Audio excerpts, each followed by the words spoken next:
हाय friends, मैं हूं Manav. Welcome to movie शोवी। करते हैं आपस में पॉजिटिव सा नमस्कार। एक मूवी जिसके बारे में हम बात करने वाले हैं, वहां पर one of my favourite star है चयन विक्रम और वीरा धीरा सूरन। ये एक तमिल मूवी है, इसके बारे में बात करेंगे। और जो दूसरी मूवी के बारे में हम बात करने वाले हैं वो भी हिंदी के अंदर नहीं आई है, तो आपको सब टाइटल्स के साथ देखनी पड़ेगी। इसका नाम है रॉबिन हुड। नितिन, अब ये नितिन मेरे कोई फेवरेट एक्टर में की लिस्ट में तो नहीं आते हैं, और मेरे को ऐसा नहीं लगता कि ये कोई बहुत ही ज़्यादा डायनेमिक तरीके के आर्टिस्ट हैं जहाँ पर आपको इंतजार हो रहा हो इनकी मूवीज़ का। हालांकि तेलुगु मार्केट के अंदर बहुत सारे और बेहतरीन आर्टिस्ट हैं। अगर मैं इन्हीं के जोन के अंदर जाऊँ तो किसी ज़माने में नानी हुआ करते थे जो फैमिली फिल्म जिस तरीके की करते थे, लेकिन वो काफ़ी आगे निकल गए, काफ़ी डायनेमिक तरीके के आर्टिस्ट बन चुके हैं। बट वीरा धीरा सूरन के अंदर आपको क्या देखने को मिलने वाला है और रॉबिन हुड के अंदर क्या देखने वाला है, पहले मैं थोड़ी सी ओकेश मूवी के बारे में बात करता हूँ, फिर वीरा धीरा सूरन के बारे में बात करता हूँ, जो कि काफ़ी ज़्यादा इंटेंस है। और इसके अंदर ऐसा क्या है जो लूसीफर से ज़्यादा, लूसीफर 2 स्पेसिफिकली से बेटर इसके अंदर दिखाया गया है।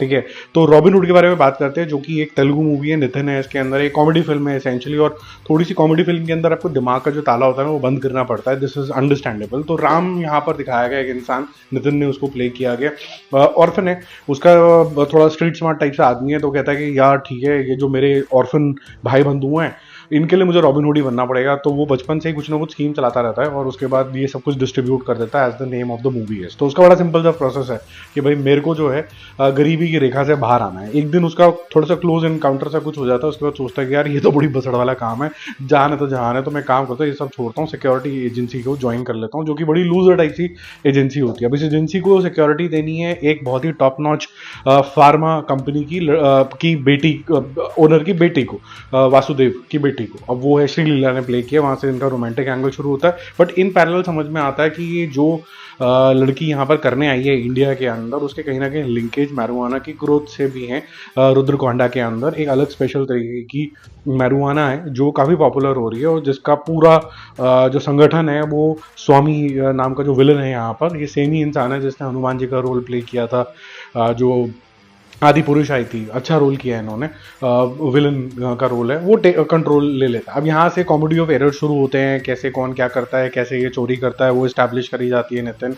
इसके लार्जर इंटेंशन क्या है वो थोड़े से डायरेक्टर ने हाइड करने की कोशिश करी गई है कि नितिन क्या सुधर गया है, क्या नहीं सुधर गया। वो एक अच्छी लेयर है जो कंसिस्टेंटली आपके स्क्रीन प्लेयर के अंदर चलती रहती है। जो चीज़ आपको इरिटेट करेगी वो है कुछ लोगों की बहुत ज़्यादा ओवर द टॉप एक्टिंग, जो मतलब खून चूसने वाली है बिल्कुल। विनोला किशोर काफ़ी टाइम से, आप पहला उनकी मूवी ले लीजिए और आखिर लीजिए, सेम ही चीज़ कर करके घिस दिया है। और एक ये राजेंद्र प्रसाद जी हैं, ये सीनियर आर्टिस्ट हैं, इनको देखने में मज़ा तो आता है बीच बीच में, बल्कि विनोला किशोर को तो देखने में भी मज़ा नहीं आता। अब वो भी सेम ही चीज़ करते चले जा रहे हैं, और क्या होता है कि एज के साथ एक ग्रेस आनी चाहिए, ये नहीं हो पा रहा, ये बहुत अजीब सा हो गया। डेविड वार्नर को काफ़ी एक जैसे कहते हैं ना क्राइम लॉर्ड तरीके से प्रेजेंट करने की कोशिश करेंगे, पर इतना मिनिस्कुल सा रोल है कि वो कोई ना कोई छाप नहीं छोड़ता है। नितिन की अगर हम बात करें तो उसके अंदर दो तीन चीज़ें उसको करनी है। एक तो मतलब लवर बॉय हो गया, एक थोड़ा सा डेयरिंग डिशुम डिशुम करने वाला हो गया, स्मार्ट हो गया।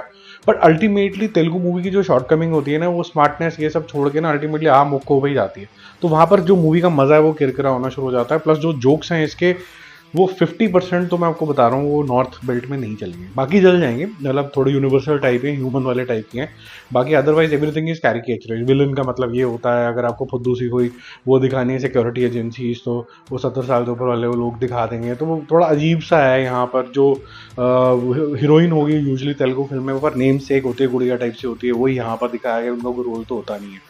तो वैसे ही है। तो मेरा मूवी जो भी स्कोर इस ऑर्डिनरी अफेयर के लिए, जो बीच बीच में आपको एंटरटेन करता है, कुछ एलिवेशन सीन आ जाते हैं, कुछ एक इनिशियल स्टेज में जब नितिन का कैरेक्टर डिस्क्राइब हो रहा होता है तब ठीक है, लेकिन नितिन मारता हुआ बिल्कुल ठीक नहीं लग रहा है यार। हर एक को हर चीज़ सूट नहीं करती है। 2.5 स्टार आउट ऑफ 5।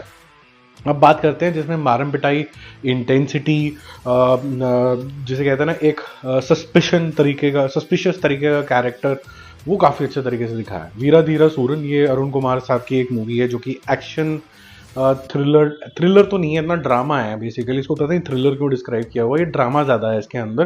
धीरे ही शुरू होती है लेकिन फिर पेस पकड़ती है अपने मिडिल हाफ के आसपास। पहले बताया जाता है कि एक ऑर्डिनरी आदमी है, ग्रोसरी स्टोर में काम कुम का अपना चला रहा है। चयन विक्रम साहब का रोल दिखाया जाता है काली।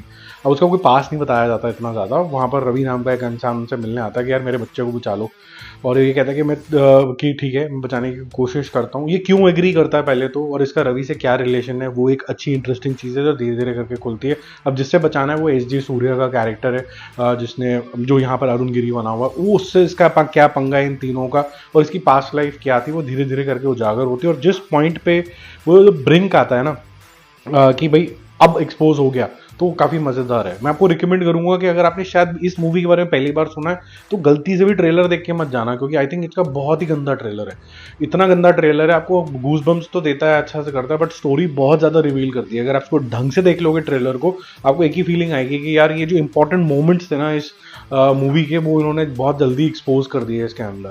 अब बात करते हैं जो चयन विक्रम की एक्टिंग की और फिल्म डायरेक्शन के ऊपर आते हैं। बहुत ही बेहतरीन तरीके का उनका एक कंट्रोल रूप दिखेगा। अगर एक इंसान कुछ छुपाने की कोशिश कर रहा है, ऑर्डिनरी लाइफ जी रहा है, वो अपनी वाइफ के साथ कुछ एक प्यार मोहब्बत की बातें कर रहा है, उस तरीके के जोन में आपको वो इनोसेंस भी दिखेगी, अचानक से स्विच ओवर भी दिखेगा। अब मेरे को इनकी तारीफ करने की जरूरत नहीं है, क्योंकि ये जो स्विच ओवर है ये आप देख चुके हैं। जब इनकी अनियन नाम की मूवी आई थी, अपरिचित नाम की आई थी, आपको पता था कि मतलब ब्रिंक ऑफ अ सेकंड में ऐसे आए झपकोगे आप, उतनी देर में ये एक्सप्रेशन बदल देते हैं। तो इनकी तारीफ जितनी कम करी जाए उतनी कम है, ठीक है। बाकी एस जे सूर्य का रोल भी ठीक है, बढ़िया है, लेकिन और ज़्यादा एक्सप्लॉइट हो सकता था, और लेयर उसके अंदर आ सकती थी। इवन रवि के कैरेक्टर के अंदर भी जो पृथ्वीराज ने प्ले किया है, आई थिंक तेलुगु में, तेलुगु स्टार हैं, उनका भी ठीक ठाक है शायद, if I am not wrong. But ये जो सारी इक्वेशन का भसड़ है, ये आपको ना डायरेक्टर बहुत खींचता है मिडिल हाफ तक। तो जब मिडिल हाफ आता है तब आपको मूवी के अंदर और मज़ा आना शुरू हो जाता है, क्योंकि ये बैक स्टोरीज पे जाता है। इनकी आपस में इक्वेशन क्या है, क्या भसड़ हुई थी, क्यों ये पुलिस वाला इंसान इनके पीछे पड़ा हुआ है, ये सारी चीज़ें थोड़ी लेट हो जाती हैं। तो जिनको वो कोफ्त होती है ना कि फटाफट से मूवी चला दो, डिशुम डिशुम कर दो, क्योंकि इसका जो ट्रेलर जैसे हो रहा है वो वैसा ही है, एक्शन डिशुम डिशुम थ्रिलर वैसा। ये ड्रामा है एक्चुअली के अंदर। जैसे ही आपका दिमाग ये ट्यून हो जाएगा कि ये एक ड्रामे की जोन, एक्शन ड्रामे की जोन के अंदर जा रहा है, तो आपको ड्रामा ज़्यादा और फिर बीच बीच में एक्शन दिखेगा, तो आपको अच्छा लगेगा। आपको स्क्रीन प्ले भी सडनली अच्छा लगने लग जाएगा, जो पूरा सीक्रेटिव तरीके का चलता है, और बैक्ड बाय गुड बीजीएम, जितना सीक्रेटिव होना चाहिए उस तरीके से चलता है, ठीक है। तो मुझे तो ये मूवी ठीक लगी, और देसी स्टाइल के अंदर स्टाइलाइज तरीके का इसके अंदर एक्शन है। तो ये डायरेक्टर की विन है मैं बोलूँगा यहाँ पर।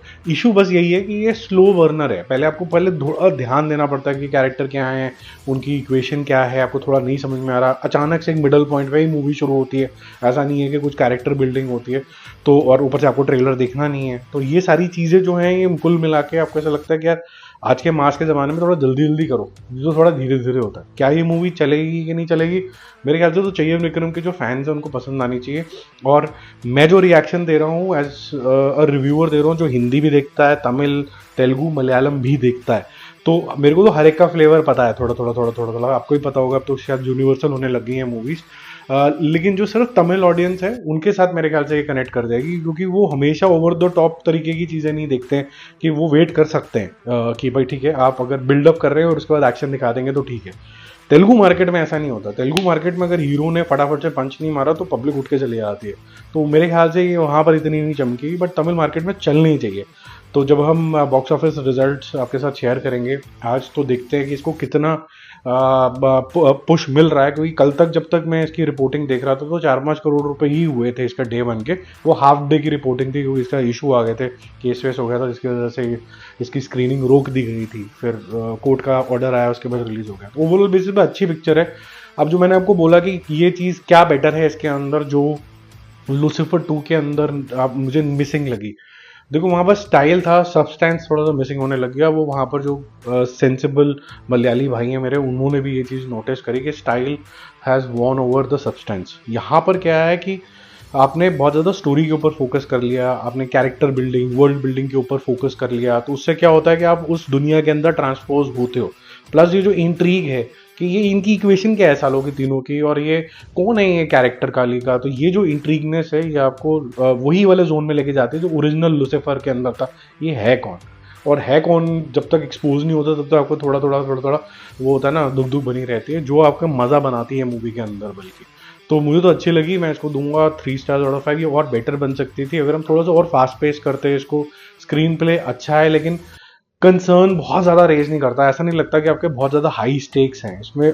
लगता है कि हाँ ठीक है, ओके है, तो वो इसकी थोड़ी सी शॉर्टकमिंग है। हाई स्टेक वाला मामला नहीं है इसके अंदर, जैसे कि कैथी वैथी के अंदर बहुत हाई स्टेक्स लगने लग गए थे ना, वो भी एक तमिल मूवी थी लेकिन उसके अंदर इंटेंसिटी बहुत ज़्यादा थी।